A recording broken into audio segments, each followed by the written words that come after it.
ప్రతి ఉదయం దేవుని వాగ్దానం అనే కార్యక్రమానికి ప్రేమతో మిమ్మల్ని ఆహ్వానిస్తుంటున్నాను.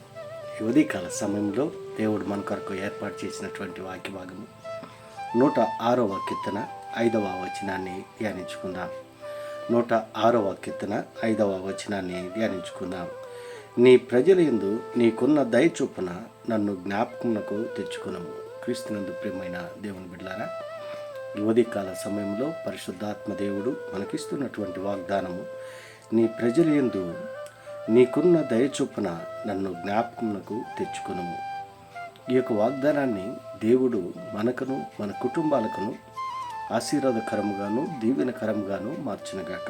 ఈ యొక్క మాటల్లోని ఆత్మీయ సత్యాలను ఆత్మీయ అర్థాలను మనం పరిశీలించినట్లయితే, మరి కీర్తనాకారుడు అయినటువంటి బహుశా దావీదు ఈ యొక్క కీర్తన రచించి ఉండవచ్చు.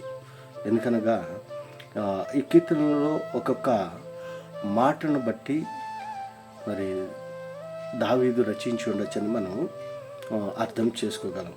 ఎక్కువ కీర్తనలు దావీదు రచించి ఉంటున్నాడు కాబట్టి మరి మాటల యొక్క పొందిక, మాటల యొక్క ఉచ్చారణ, ఆ విధానాన్ని బట్టి దావీదు దేవుని పట్ల కలిగినటువంటి ఆ మనసు, దావీదు హృదయాంతరంగంలో నుండి దేవుని స్తుతించినటువంటి విధానము, మరి ప్రార్థించేటువంటి విధానము, సంబోధించేటువంటి విధానము, ఈ యొక్క మాటల్లో మనం గమనించినట్లయితే, నీ ప్రజల యందు నీకున్న దయ, మరి ఏ రీతిగా అయితే ఇశ్రాయేలు యొక్క ప్రజల పట్ల దేవుడు దయ కలిగి ఉంటున్నాడో, వారి పట్ల జాలి కలిగి ఉంటున్నాడో మనము ఇశ్రాయేలు యొక్క చరిత్రను చూసి అర్థం చేసుకోగలము.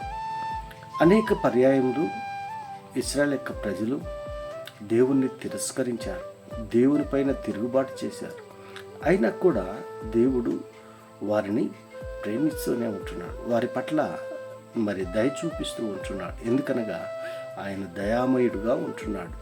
పితరులతో చేసినటువంటి వాగ్దానాన్ని బట్టి, ఆ ప్రమాణాన్ని బట్టి ఇశ్రాయేలు యొక్క ప్రజల పట్ల మరి దయ చూపుతూ ఉంటున్నాడు.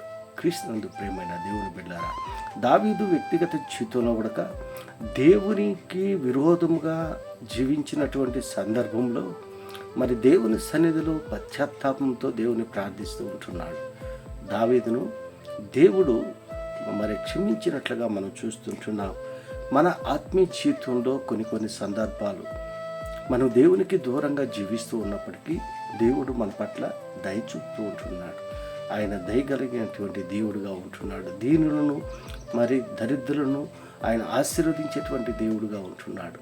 దేవునికి విరోధంగా మనం జీవిస్తున్నప్పటికీ, దేవునికి వ్యతిరేకమైనటువంటి కార్యాలు చేస్తున్నప్పటికీ దేవుడు మనల్ని ప్రేమిస్తూ ఉంటున్నాడు. ఎందుకనగా ఆయన రూపంలో మనం నిర్మించుకున్నాడు కాబట్టి, ఆయన పోలిక చప్పున మనల్ని సృష్టించుకున్నాడు కాబట్టి, ఆయన బిడ్డలుగా మనం ఆయన్ని ఎరిగినటువంటి బిడ్డలుగా మనం ఉన్నప్పుడు మనల్ని ఆయన ఆదరించేటువంటి దేవుడుగా ఉంటున్నాడు. మరి మనల్ని జ్ఞాపకం చేసుకుంటూ మన పట్ల దయ చూపుతూ ఆయన ఉంటున్నాడు కాబట్టి ఆయన్ని మనం మహింపరిచేటువంటి వారిగా, ఆయన్ని స్తుతించేటువంటి వారిగా, ఆయన్ని ఘనపరిచేటువంటి వారిగా నీవు నేను ఉండాలని ఈ కొద్ది మాటల ద్వారా నేను హెచ్చరిక చేస్తుంటున్నాను. దేవుడి యొక్క మాటలను మరెక్కువగా మీకును మీ కుటుంబాలకును ఆశీర్వాదకరముగాను దీవెనకరముగాను మార్చినగాక. ఆమేన్.